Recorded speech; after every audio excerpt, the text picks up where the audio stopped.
cycle. In 22,340 BC, our good buddy Thoth, who the universe was very proud of and the founders loved dearly because of all he had done to try to help rehabilitate the Anunnaki races, he caved into pressure and he orchestrated something we call the Great Deception. Because he was so trusted, he was allowed into the colonies of the Iani, the Ascended Masters groups that had come here. They had come here to use Stargate 6 to open it. It's something called the Halls of Amareya Passage. It's in Stargate 6. It runs from Sirius B down into Earth. It's like a passage connected to the main passages. They were going to use it to run enough frequency to override the Nibiru and Diodic crystal grid where it was coming up in what is now the area of Stonehenge. Thoth was supposed to assist in that process. He was also given Cloisterdor Tour Plate 11. Now these plates are discs. They're small discs that store all of the information that has to do with the race history here, the planetary history, but also the race history that went up further into the higher harmonics. He was supposed to translate verbally, not auditory, not in written form, because there was too much corruption to put it in written form on the planet then. He was supposed to take collectives of the Anu Melchizedek races, which were half human, half Anunnaki, and he was supposed to teach them the truth, the law of one. He was supposed to teach them the Maharata realities, the inner Christos. He was supposed to begin to teach them these things. Another little thing about the Cloisterdor Tour plates, these are frequency holders and transmitters. They can also transmit frequency that activates something else called a signet shield. There were 12 Cloisterdor Tour plates that were created at the same time as 12 signet shields. These look like hubcaps. Okay? They're bigger than the plates. You have the small plate, then you have a signet shield. The signet shields were given to the angelic human races in 2,460 BC, no, 246,000 BC, 246,000 BC. As part of the Emerald Covenant, they're remote activators for the Stargates. Okay? You can't activate the shield without the plate that goes with it. Thoth was entrusted with Plate 11 in order to transmit information to help the Anu Melchizedek races, some of them, the ones that weren't totally corrupt at that point, to go into the light and to start, going into bioregenesis. He made a decision to side with the rest of his families, with the Enki family, as we call it Thoth Enki because that is a particular group. Thoth Enki is the Enki Anunnaki family that crossed with the Zephelium Draconians, which are the ones that created the Zetas. So you can just be like Thoth Enki Zeta races. All right. Then there's the Marduk lines that cross with the Omicron Draconians, which are the ones that kind of look like dragons. So there's different families of Anunnaki up there. Thoth caved into the pressure of the thought of a united Anunnaki nation, where all these usually warring factions of Anunnaki, bunches of them were agreeing to come back together, and they were going to create a new paradise, and they were going to take good care of this time matrix, so I guess it was okay to take it over. He betrayed the founders, and he betrayed everyone who had trusted him, and he had, for thousands of years, he had worked the Emerald Covenant and done tremendous things for the races, so he was very well loved. But he himself came in to the Iani colonies. The Iani colonies were on what was the remainder of the Lemurian continent. There wasn't much left of the Lemurian continent after it was destroyed in 50,000 BC, but there were some island nations left. The Iani colony was put on the area where the activator site for Stargate 12 was. Not the gate, but the activator site, the Q site, which are even more important than the sites themselves because you can't activate the site unless you activate the activator site first, the Q site. This area is now Kauai, Hawaii. They put the colony there because they needed to activate Gate 12 activator site and connect it to the Halls of Amareya D6 Stargate to run enough frequency through to break the Nibiru and Diodic crystal grid link. And that's what they were trying to do.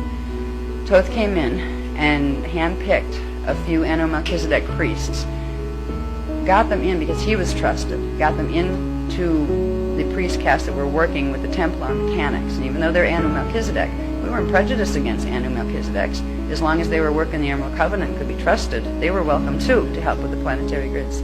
He got them in to an 11-year program, or it was like a 10 or 11-year program, of progressively working up to the point as a Melchizedek priest where they would be able to go to the island, the hidden city on the island, and work the big project, which was to break Nibiru and hold on the grids.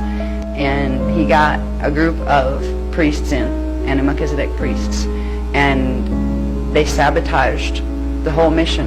And then Thoth came in himself when it all went to heck.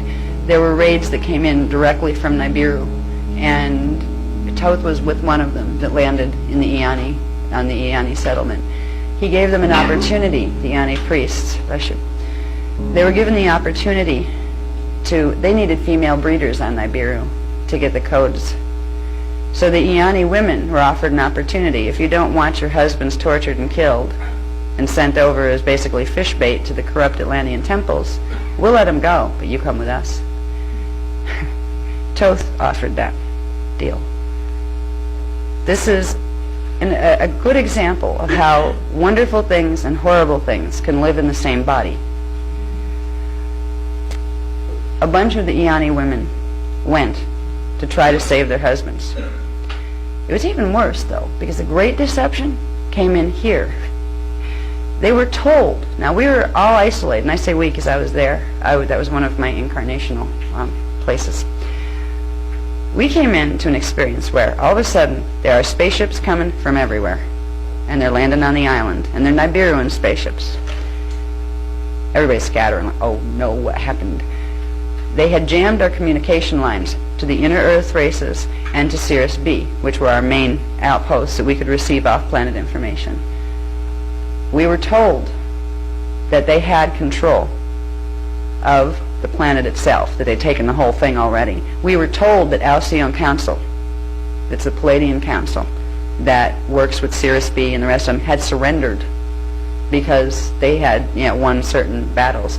We would have been left to believe that there was nothing left. And they had said, if you don't agree to come with us, we'll not only torture your husbands, we're going to blow up the whole place because we don't need it.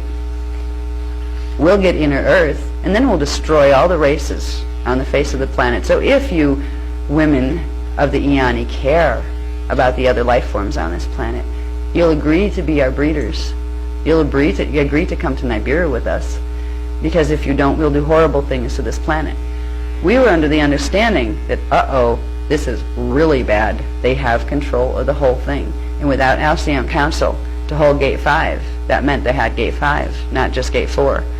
That meant that the only hope of fixing anything was to stay alive long enough to try to figure out what to do next. So a bunch of the Iani women, because they thought that that's the way the reality was, the way it had been painted, they went with them to Nibiru to be breeders. But they didn't get to go before they got to be breeders. They had to make sure they were pregnant. There was a selection that was done. Only the best of them were chosen. Boy, did that imprint come through with us now. I think women get their total insecurity about how they look because they were treated like meat. Only the ones that had the right genetic characteristics, the right eye color, the right hair color, the right proportions, were allowed to even be selected. You got to remember, Iani women were guardian women. They also came in as part of what's called a gender twin set. They came in with their twins, something called the Maharic twins, which are their D12 level Christos twins. They're genetically bonded together, Iani twins.